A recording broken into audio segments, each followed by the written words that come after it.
What happened here? It is something that happened in late 2020, and the partner who was involved in this and the woman who received a video, which is what happened, have both left the firm in early 2021. But let's go back to what actually happened here.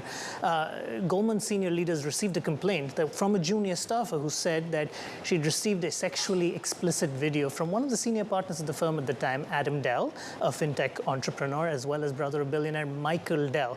That, of course, led to a review that spiraled to the highest levels of the firm and finally resulted in a settlement, a multi-million-dollar settlement as we understand it. But what's interesting about this is not just the dollars involved here, but also some of the reaction inside the firm. There were some executives who actually felt that the woman who received the video perhaps exaggerated how traumatized she was, rushed to get a lawyer involved, while others have told us that that's part of the problem, that there is very little recognition of how the balance of power is stacked on Wall Street.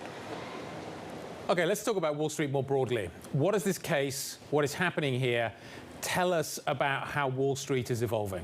Look, you can look across the industry. You could look at Goldman. Everywhere there's the issue of gender diversity in the most highest ranks, the highest levels of the firm, is something that has been brewing. Everyone's vowed to do better, but we don't know if the change that we're seeing is fast enough. At Goldman, they have made it a key priority to have more women in the senior ranks, and yet they have been grappling with some issues. Just last month, they had a $215 million settlement over a gender pay discrimination class action lawsuit, which is one of the biggest of its kind on Wall Street. In November, we reported about a Goldman partner receiving a 8-figure settlement, going back a little over 2 years, but an 8-figure settlement over what she has alleged was a toxic workplace culture for women. And when you look out broadly across Wall Street, even today, there is only one major bank that is being run by a woman.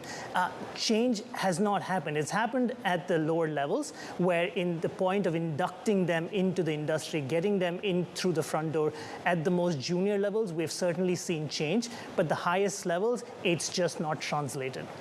Why do they leave? Do we know why the exodus happens? Look, there is Is it culture? Is it, hey, I'm going to get paid better somewhere else?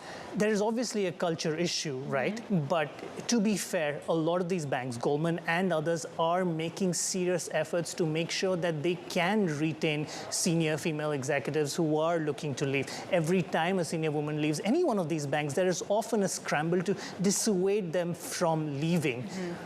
But when you look at the stack ranks, when you look at the people who run the money-making divisions at a lot of these banks, when you look at the ranks of the CEO, CFO, president, we just don't see enough women there even now in 2023.